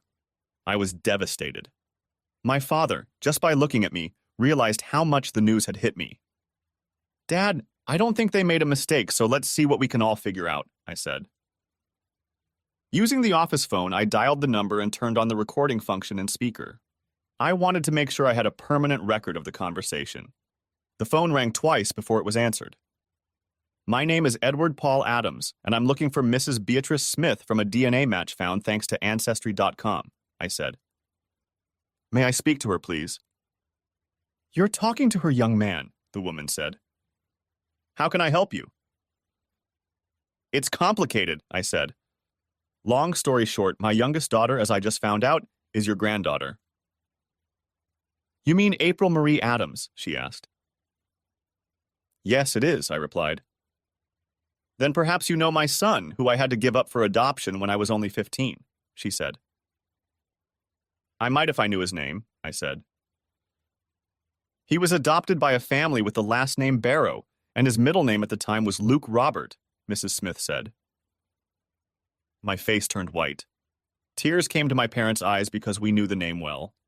Her honest, straightforward remark turned into a hellish nightmare for me. He's alive and well, I said. He's now a district attorney in Cape Girardeau County, Missouri. He is also my wife's boss. I can tell you that he's never been married, and now I think I know why. He's my only child, she said. I have stage 4 lung cancer and I don't have long to live. Would you allow your daughter April to visit me before I come to the end of my life? If you can't afford it, I'll gladly pay for the ticket. I'd like to meet her to give her my inheritance. Mrs. Smith, under the circumstances, I'll let you make arrangements with my parents. Since you are only one state away, they will take her on a special weekend trip so you can get to know her, I said. I don't think I would let my daughter go on a trip like that alone. Is there anything else you want me to do? Get me a notarized statement authorizing my attorney to conduct a DNA test, Mrs. Smith said. Because of the value of April's inheritance, he will want to make sure she is who we think she is before changing my will? No problem. I'll pass this call on to my father, I said. He can work out the details and get directions on how to get to you. I stood up, walked out of the office, and handed Kathy my personal tape recorder, saying, transcribe and notarize both my conversation and the phone conversation I'm still recording. I'll need them for the divorce court. Do you want me to process the authorization for the DNA test? Kathy asked. Katie was smart. She remembered that when I turned on the tape, she should listen in silence. In the past, this had been done, and many conflicts were quickly resolved. Yes, I said. But we have to keep it a secret for a few weeks. I want to find out what my soon-to-be divorced wife does on Thursdays. I walked into my assistant's office and said, David, I need to speak with you and your wife as soon as possible.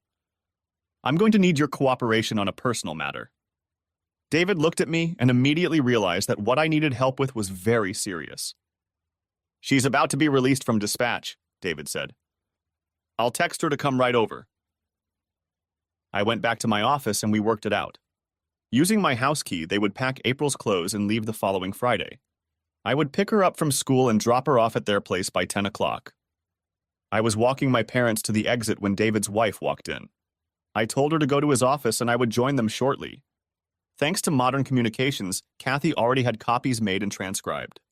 I gave a copy to David and Cheryl to read. I suggested that they first familiarize themselves with the conversation between my wife and me.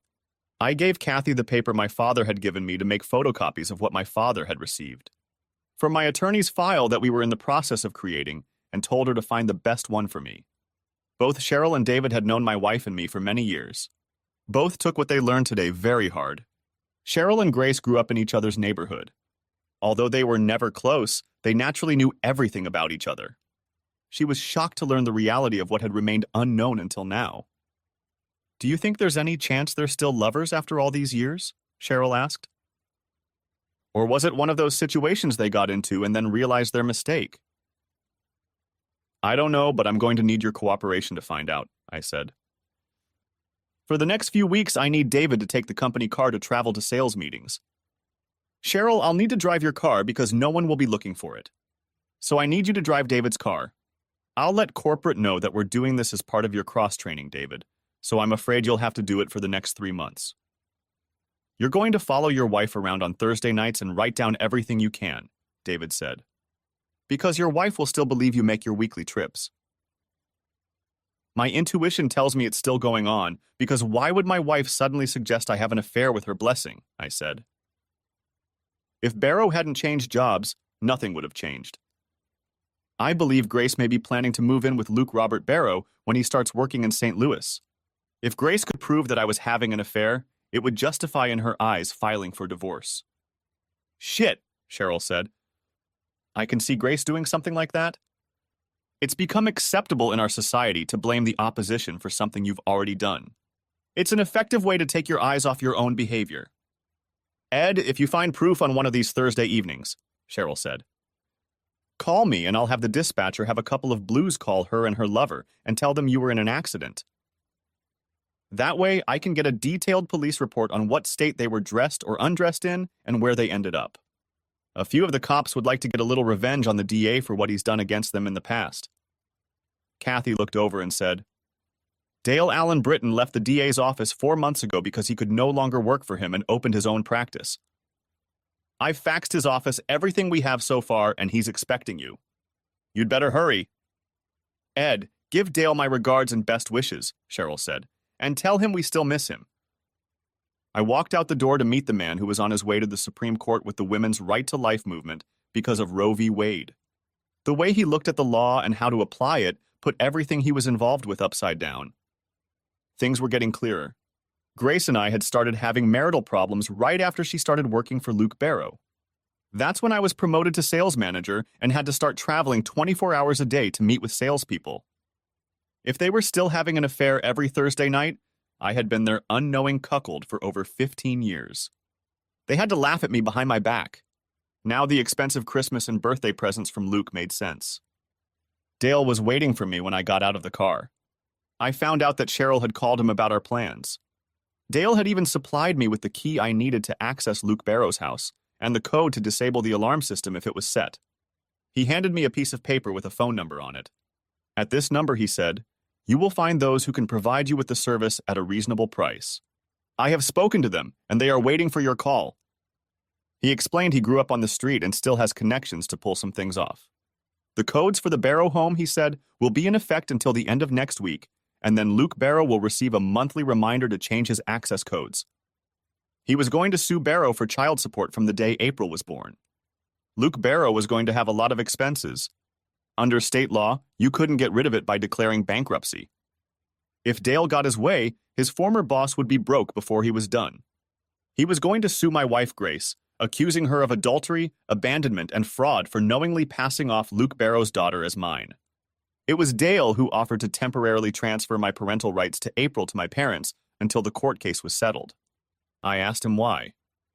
Dale explained that way they couldn't say you were using April against them. "I know Luke will go after you as dirty and sneaky as he can. He'll treat you the same way he treats all the lowlifes. Give them maximum time for the slightest offense. Sometimes the best defense is the greatest offense." I offered to use my debit card to prepay for his services, and he said no. "Your wife will see it right away and can guess what you are doing. Write me a check and I will hold on to it until they are serviced." As soon as I left, I knew from his thoughts that everything he was doing was to give me an advantage and time to figure things out. Kathy really found the best thing for me. I was left with the impression that Dale had his own reason for pursuing Luke Barrow in this way. Both Grace and Luke were about to face shit they never thought possible. Dale Britton had just created his own version of the divorce game. I signed all the necessary paperwork for my parents to get parental rights to April as of Friday and gave them a copy. After Dale and I explained the whole situation to them, they agreed that it made sense. I was waiting for Cheryl to arrive in her 2002-year-old model Ford Taurus. David was going on his first sales trip. Cheryl would leave her car at my place and take David home. My oldest told me that their mom wouldn't be home for dinner, as she was going to join the girls right after work.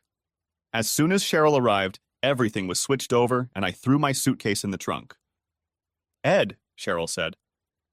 "Dispatch and all the guys on board. All I need is to know where." "Thanks," I said.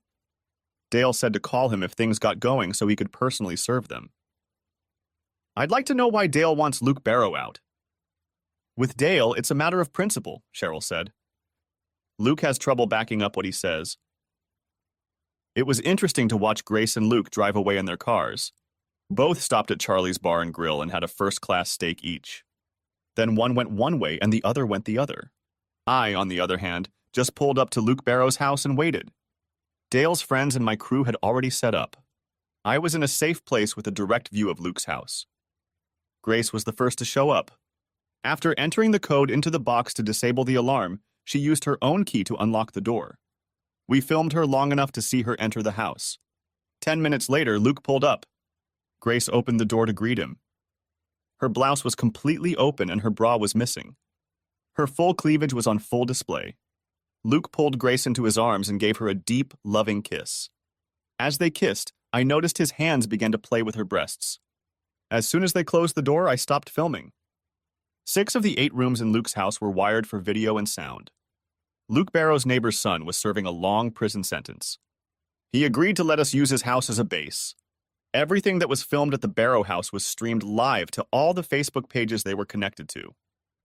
We found out that I had a crew following my car because Grace believed I would take the bait and start looking for a new mistress as early as tonight.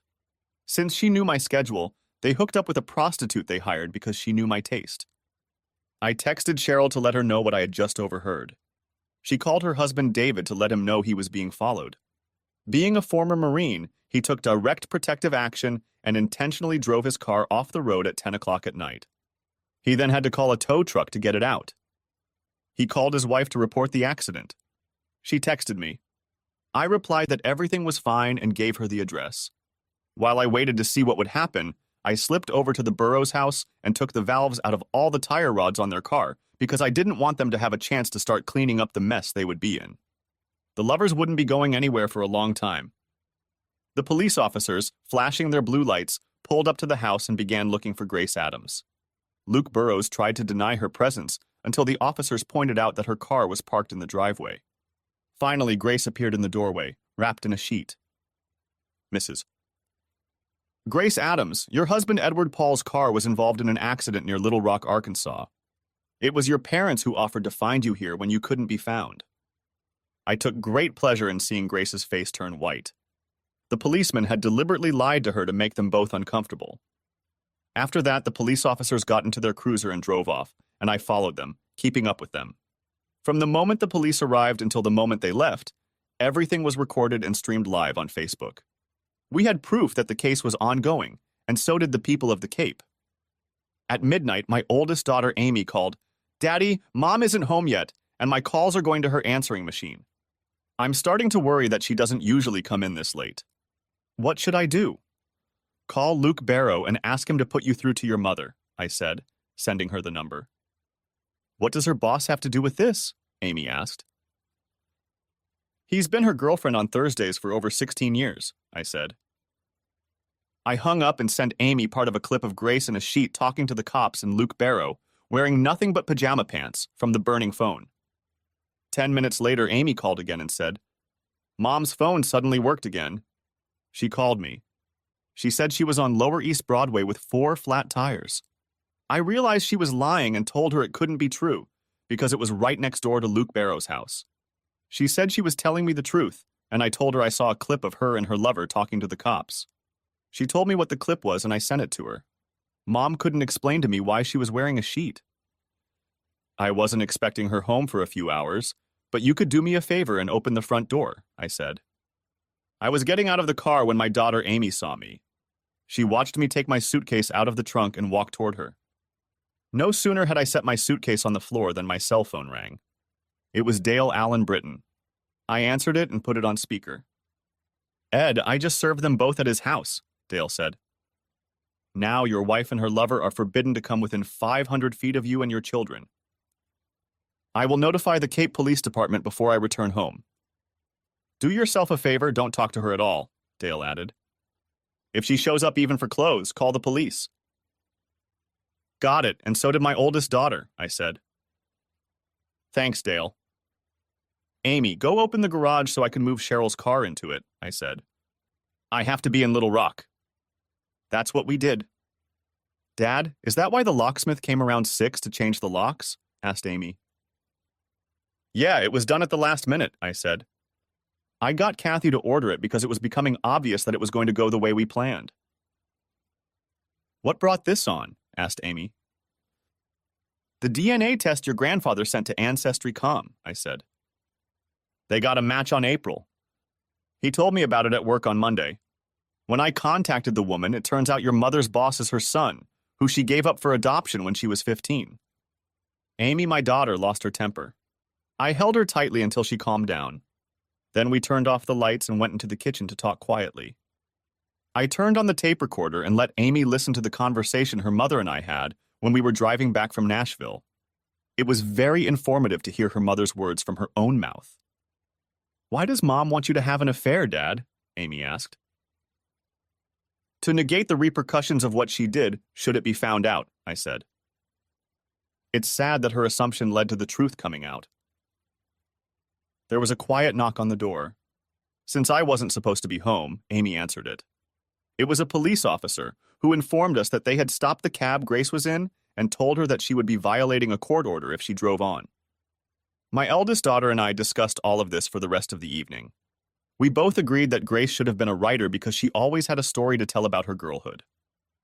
"I still can't believe Mom had an ongoing affair with the same man for over 16 years, Amy said. "Why didn't we see that?" "That was easy," I said. "You kids were young. I was a sales manager who had to travel regularly to different states for meetings every week. Out of trust in us as a couple, I saw no reason not to give your mom my blessing for weekly night outings with the girls. We all trusted her, Amy said. That's what made us blind to what was going on behind the scenes. I sat stunned. If my daughter hadn't said that, I never would have seen it. She was the one who had used our trust in her that had allowed her to go unpunished for so long. Amy saw the tears filling my eyes and said, "That's what hurts the most. It's not the cheating or the lying. It's the realization that she used our beliefs about her deliberately as a tool to continue the only relationship that meant anything to her." If your mother did that to someone she claimed to love, I said, imagine what she'll do to us when she starts hating us for what she's going through. Amy got up to make us both a fresh cup of coffee. At that moment, I realized that dawn had already begun. A text notification came to my phone. "It's from your mom. She'd like to be able to talk to me as soon as possible," I said. "She says that my eldest and I have some family issues that we need to discuss before I return from my trip." "How are you going to respond to her?" my daughter asked worriedly. "Don't worry. Be happy Luke and you can still laugh at the big dumbass behind my back," I said as I wrote this. "You can still move to St. Louis with Luke Barrow, which was your plan all along, just not with our kids." Amy looked at me in utter shock. "Your mother doesn't need me anymore," I said. My usefulness to her was exhausted. She wanted me to have an affair so she could use it against me in divorce court. She didn't think for a second that after all this time she'd be caught. It must have been very painful for Amy to hear the words I wrote to her mother. Not many people are able to recognize the pure truth about anything. Most will call the one who reveals it all the nasty names they know, because the real truth hurts. In time, they will accept it. I stood up and took my daughter in my arms as she began to shed tears again. We managed to calm her down before we heard Eric and April stirring. I turned on the TV in the kitchen to channel Covos 12 to watch the local morning news like I always did. Soon they were having breakfast to start the day. They were surprised to see me at home. We were all surprised to see an image of my wife on the screen. My son turned up the volume out of curiosity. At that moment, I felt sorry for my children because Luke and she were discussing how stupid and dumb I was. Grace said bluntly, "That fool is such a mornin' he doesn't notice everything going on around him." Then their mother made a sarcastic remark about me, which made them both burst into laughter. Then the reporter spoke. "I don't think they're laughing anymore," he said. After watching 5 hours of the longtime lover's Facebook behavior live. Their plan to set Edward Adams up with a professional prostitute so she would divorce him and take everything he had blew their minds. In the next scene, Dale sues them both. The reporter explained what the lawsuits were for. Alice just ran over to me and sat on my lap sobbing. It was a hell of an unpleasant way for a 16-year-old girl to find out that her father was not her biological father, but her mother's longtime lover. Eric summed it up by saying, "If you're just a piece of shit in your mom's eyes, what does that do to the rest of us?" Once April calmed down, Amy helped me explain what had happened since my mom and I got back from Nashville. I called the school and asked them to release them from school for Friday and Monday to give them time to adjust and deal with their emotions. We were about to start breakfast when April said, "Daddy, the chief of police is coming." That got our attention, and we turned up the volume again. It has now been publicly announced that both Grace Adams and Luke Barrow, our current district attorney, are being criminally prosecuted. A task force from across the county is being assembled to investigate. I thought that when a person's behavior becomes public, the masses cannot publicly accept what they do privately. Hypocrisy rules our society every day. After breakfast and cleaning up, I sat my 3 children down at the table. I showed each of them a copy of the letter my father had received. Then I said, "April, my parents are picking you up to take you to meet your biological father's mother. She is dying of cancer and has asked to meet with you. There's a very good reason for that, but I think it's best to have the woman you're meeting with explain it to you. As far as I'm concerned, you are my daughter and always will be. Other than that, if you have any questions, ask your grandparents." "Amy, will you help your sister pack for the weekend while I call my parents?" I asked. As soon as the girls left, my son asked, "How do you handle it, Daddy?" "No," I replied. I find myself in a constant struggle to keep my cool. Remember, son, if this ever happens to you, as a father, you have to stay strong for all the other people in your life. With these words, I called my parents and explained where I was. They said they would come as soon as they finished loading the car. They still had an hour before they had to catch their plane. I didn't realize that it was at that moment that my son and I's relationship was forever changed for the better. The three of us watched the daughter I had raised leave with my parents to see her biological grandmother for the first time. I prayed above all that everything would go well and that she would return with the same feelings I had. The DA's office looks like a morgue. Grace Adams went shopping for new clothes after her car was towed and 4 tires replaced. Luke Barrow read the lawsuit filed against him. Although they didn't have a direct DNA sample, they had linked him biologically in such a way that there was no way he could deny his parentage. Now all the staff knew the truth about their relationship and years-long affair. This, and the fact that they had hidden April Adams's true background, was becoming a political nightmare. Under the law, the term fraud was eventually expanded to include the failure to disclose all material facts about a situation. Because of this, Dale filed a civil suit against Grace and against him together. It was looking more and more like they as a couple had been defrauding her husband Ed for years. All the lawyers he had approached said that Ed Adams and Dale Britton would succeed. The same attorneys he had approached so far wanted nothing to do with it. Most of them had already heard what Dale had done the last time he appeared as a defendant. It was noted that most defenses are based on the assumption that a scheme of certain facts will be presented in such a way that they can be challenged. In Dale's case, when he made his arguments in court, most found that by the time he was done, they had no defense. The exposure of their behavior on Facebook and the apparent admission by the two that they were trying to destroy an honest man so that together they could seize as much of his estate as possible would have meant little, but because of his position in the community, it became front-page news. Grace had just walked out of a store she had been going to for years because of the quality and uniqueness of the clothes. The last thing she expected was to run into a woman who would ask if she was crazy, because she should have known it would end badly. When Grace asked what the woman was talking about, she learned that the woman said she had been a freaking porn star on Facebook for at least 5 hours. She returned to Luke's house around 1 p.m. and found that the company had just finished service. They mistook her for the homeowner and suggested that her husband and her reset all the security codes in the house. It wasn't until they left that she realized she hadn't been asked to confirm with an electronic signature that they were there. She called Luke and asked who wanted to make sure he didn't take the new position in St. Louis. When he asked why, she told him what she had come back for. Then they began to believe that Ed was just protecting himself because they both knew that his new job was a political appointment from the deep state. After making herself some coffee, she sat down at the table and looked over the divorce petition. The first blow was dealt when she learned that it was her words to her husband that had made him suspicious. Her husband was perplexed as to why she was asking him to intentionally hurt and use another human being for her own personal gratification. But it was Mom and Dad Adams who informed him of the DNA match. This allowed him to determine April's true origins and was undeniable proof that she was having an affair. Grace began to realize that Ed must now know that it was her behavior that almost caused their breakup before April was even born. At that moment, she realized that Ed must know that it was still going on.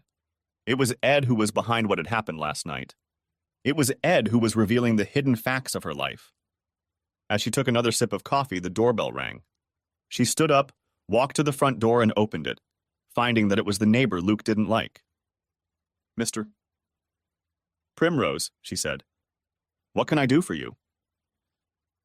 He handed her an envelope of legal documents and said, "Ed, your husband used my apartment as a base of operations for his operations against you and your longtime lover last night.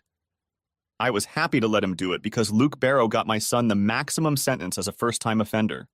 I thought you might be interested to know that the information in the envelope I gave you last night will also be delivered by courier to everyone I know on your side of the family this afternoon." Ed asked me to ask if you are laughing at him now? She watched him walk away with the biggest smile on her face. Back in the kitchen, Grace opened the envelope. It was filled with pictures. They began with her letting Luke into the house with her own key. Then she meets him at the door when he comes home. Their sexual foreplay in the living room. The photos left nothing out. Even police officers were captured in them. Ed's team were professionals. The elimination had been so complete that it now felt like he was working with a bunch of cops who wanted revenge on Luke for their own reasons. But it was the last printed page, signed by her husband, that said it all. If it became public, there would be a whole host of problems they weren't prepared for. Her plans to force her husband to submit to her wishes had fallen to pieces. The question now was how to minimize the damage done by Ed, turning this into a public spectacle. Grace!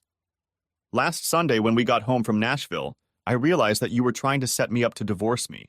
Since then, I confess, I've been trying to figure out what I did to make your love for me turn to pure hatred. Now I know why. I see that you blame me for what you think was missing in your life when we only had 2 children. I think you felt trapped in your marriage and wanted your carefree bachelor life back. Otherwise, you wouldn't have turned to him to rediscover the single life.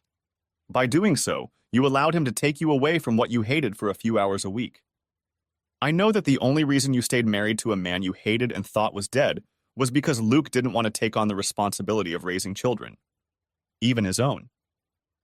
With your opinion of me, there's no way you'd leave them alone with a piece of shit like me. Your pride wouldn't have allowed it. As a result, you've lived a lifetime of deliberate lies. Every day you both got away with it, and your contempt for who and what I am grew. In your eyes, I became more and more of a fool and an idiot. How many times have you and Luke laughed at this unrepentant bastard? Did you inspire him to make love to you by humiliating or ridiculing me? What I can't forgive or forget is what you and the one you consider your real husband sent to our children, because it will affect them for the rest of their lives. I can't understand how Luke and you had fun playing with me and our children's lives as if we were just chess pieces on a game board. News reporter KVO's 12 summed it up well when he asked you two if you were laughing at Grace Adams' husband Edward Adams right now. I watched Amy, Eric, and April as you and your lover, thanks to the media, flaunted what you planned to do to me. It was horrible watching our children as you joked and laughed about how easy it would be to take down this stupid goon. Eric, our only son, said, "If our mother thinks you're just a piece of shit that needs to be allowed to dry before hammering you into the ground, what does she really think of us? I have not asked them what your relationship with them will be in the future. At this point, I can honestly say they don't exist. It was your and your lover Luke's utter disgust and contempt for me that led to this. At least we both know you're laughing with joy because you've left me with a reputation as a hapless goofball for the rest of my life. Perhaps tonight you can both raise a glass to victory. Edie." Grace's hands trembled so violently that she dropped the paper. She looked like an angry, bitter, hateful, and cruel bitch. It was obvious that she appeared to her readers as a mother who didn't care about her children, her husband, or any other human being. The only thing she cared about was herself and the fulfillment of her carnal needs. Then her sobs broke the silence in the room. Ed was the only person she knew capable of destroying a person's credibility without directly condemning them. Everyone who read her couldn't argue with his comments about their behavior. In his eyes, everything she'd ever done was about prolonging life, not love. He should have known that Luke was the one pressuring her to leave him and the kids before April got pregnant. It was Luke's new job that made them change their long-term plans. Originally, they were going to wait until April graduated from high school. Then her true origins could be revealed without any repercussions. He was right about something, because she wasn't laughing right now. He didn't fail to point out that their own behavior proved his point. Ed believed that their contempt for who and what he was explained their attempt to destroy him completely. It was a declaration of war. If he was going to go down, he was going to take them both with him. Grace picked up the divorce petition and continued reading. It was truly crushing. One of the lawsuits against them was for fraud because they had concealed April's true origins. She was accused of emotional and mental abandonment, adultery, and defamation. But when she looked at the amount they were demanding for damages in the fraud case, she felt sick to her stomach. If he won, both Luke and she would be penniless for a very long time. Ed and his lawyer argued that they could no longer treat Ed as the jackass they thought he was. Saturday was crazy for me and my 2 older kids. From early morning until 4 in the afternoon, we had family visiting us. Grace's parents, her 2 brothers, 1 sister, and their spouses came to support us. Everyone brought one of their favorite dishes so we would have something to eat. Even my brother and sister came from out of town to check on me. The 3 of us were overwhelmed with love and support. Each of the people who came had a hard time understanding how they could have been deceived by Grace for so long. They all agreed that what appeared on social media was proof that she was trying to destroy me out of hate. My father-in-law and I grabbed a cold beer and went out on the back patio for a few minutes. "Edward, let him go," he said. "Cora's in the house so you can have some privacy, and we'll keep them away until you calm down. He stayed with me until things sorted themselves out. Cora and I plan to change our will, he said. What should have been Grace's will be divided among your 3 children. She may be our daughter, but I'll never forgive her for what she's become. We had just finished clearing out the house when my dad called. April met this lady, my father said. You can definitely see some family resemblance. Their meeting went well. Mrs. Smith seemed interested in your family situation and got April to openly tell her how she felt about it. That was good to see because she had been keeping things to herself. The lawyer got the blood sample he needed and then invited me in for a private conversation, my father said. He asked me about Luke Barrow and I told him what we all knew. I learned that his real father was in prison for life for killing his mistress's husband. Luke would have been left his real mother's inheritance if April hadn't come into her life. Don't worry, Dad, I replied. Dale Britton got a court order banning him from being within 500 feet of either of us. It was a busy day, with many family members from both sides coming to offer their support. We were lodged at Mrs. Smith's estate as her guests. Your mother felt honored to be treated so regally, Dad explained. April is staying with Mrs. Smith now. We both like her. Her lawyer said he hasn't seen a smile on the grand old lady's face in a long time. Hold on, I'll put your mom on the phone. Ed, I got a chance to talk to Beatrice alone for a bit. She asked me what kind of son you were, and I talked about your life in general, trying to be as frank and honest as I could. We talked in great detail about what had happened over the past week. She told me that you left it up to her to tell April why she wanted to see her. She said it had been a long time since a stranger had shown her such respect, and then thanked all of us for telling her how to handle her estate situation. My mom continued.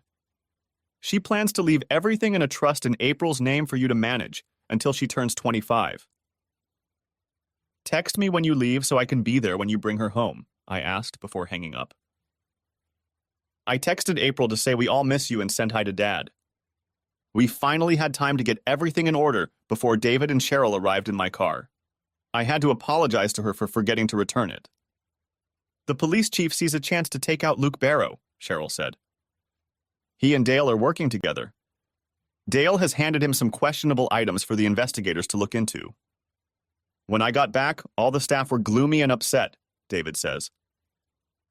I told them in general terms that some of us had been aware of what was going on for most of the week and had helped in any way we could.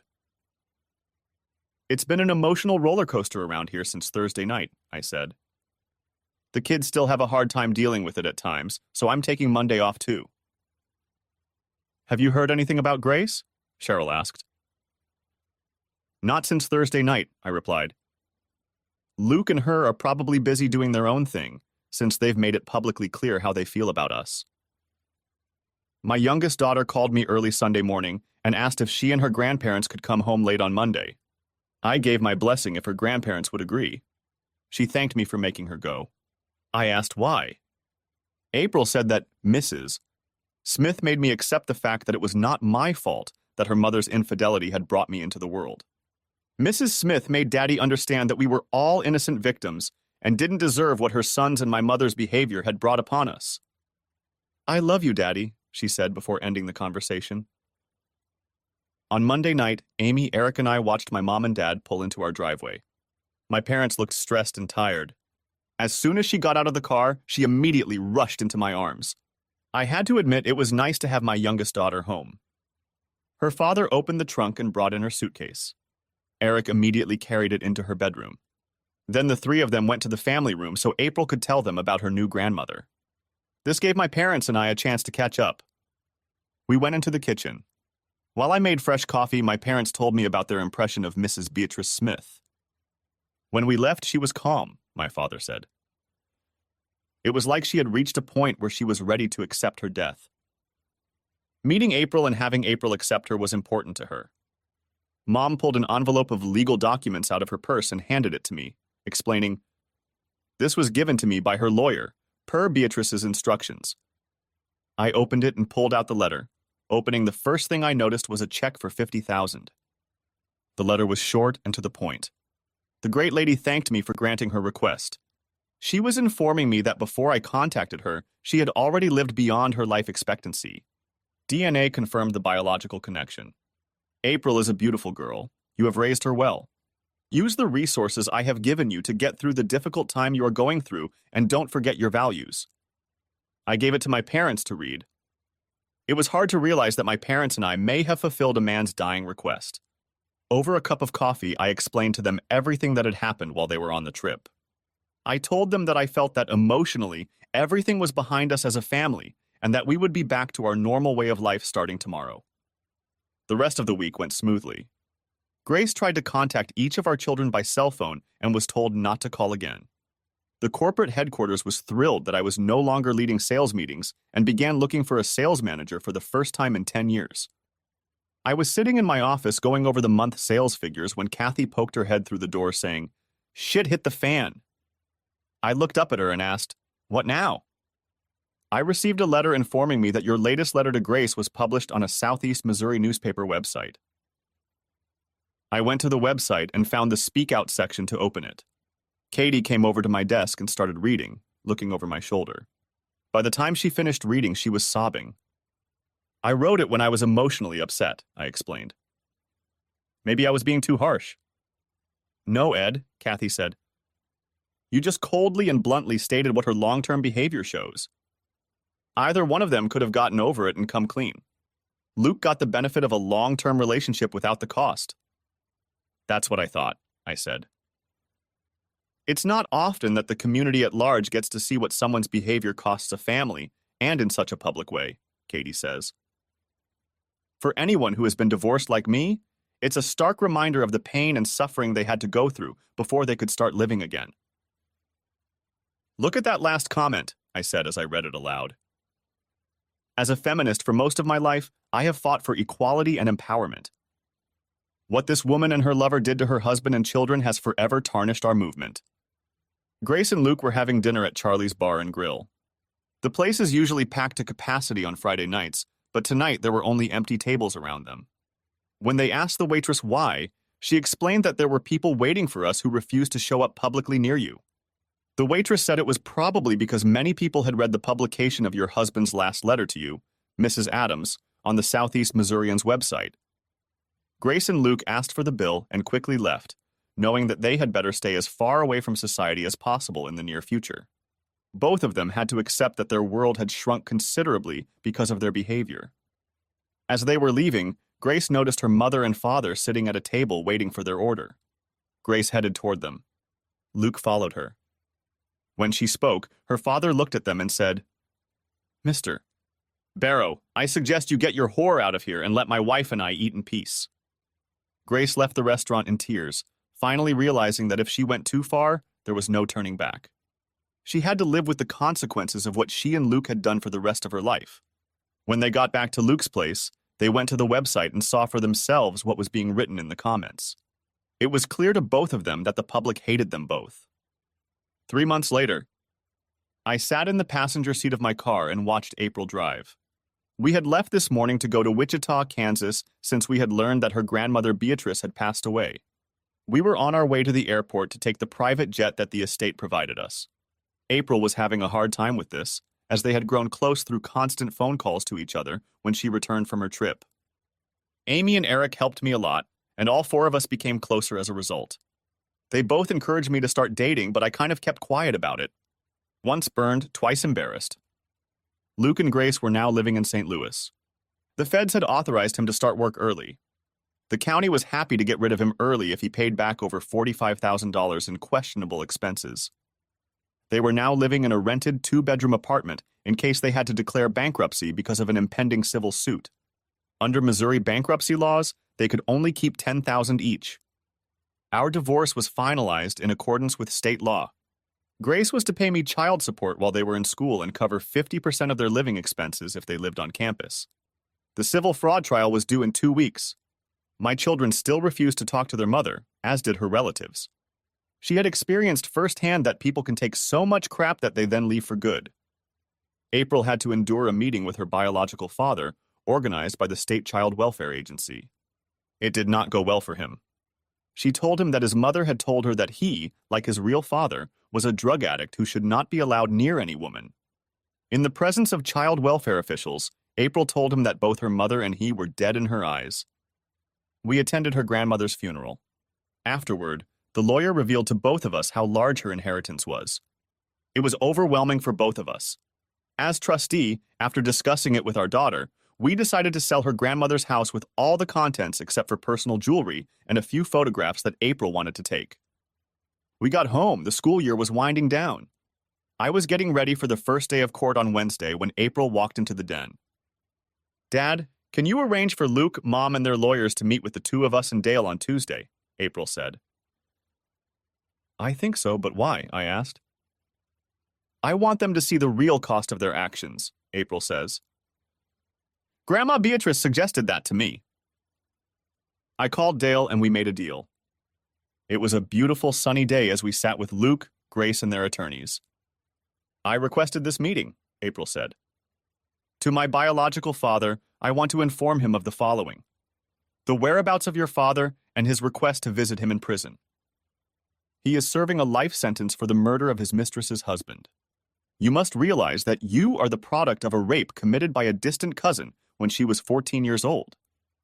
April handed him a sealed envelope with his name on it. I savored the expression that appeared on Luke and Grace's faces. "You both should know that my biological grandmother left me over $100 million to be held in trust for my father, Edward Adams, until I turned 25. It would have been your Luke if she hadn't discovered me," April stated. "When she found out how I was created and what came of it, her views on morals and standards snapped. That's when she discharged you. In my grandmother's eyes, what you both did was disgusting." "Dale Britton, my trust, will be paying my father's legal bills," April said. "Luke and Mom, you can try to reconcile before you go to court, because if we have to, we'll go all the way to the Supreme Court. Mom, you have to realize that even though you created me in sin, that doesn't give you the right to deem it acceptable. Thankfully, my biological grandmother made me realize that it is my father's views on morals, principles, and standards that make me. Yeah." I left that meeting both proud and humbled. My daughter had said it all. What would happen tomorrow didn't matter because today I was blessed with what really mattered. That's it. I hope you enjoyed this video. If so, subscribe to my channel and watch the next video.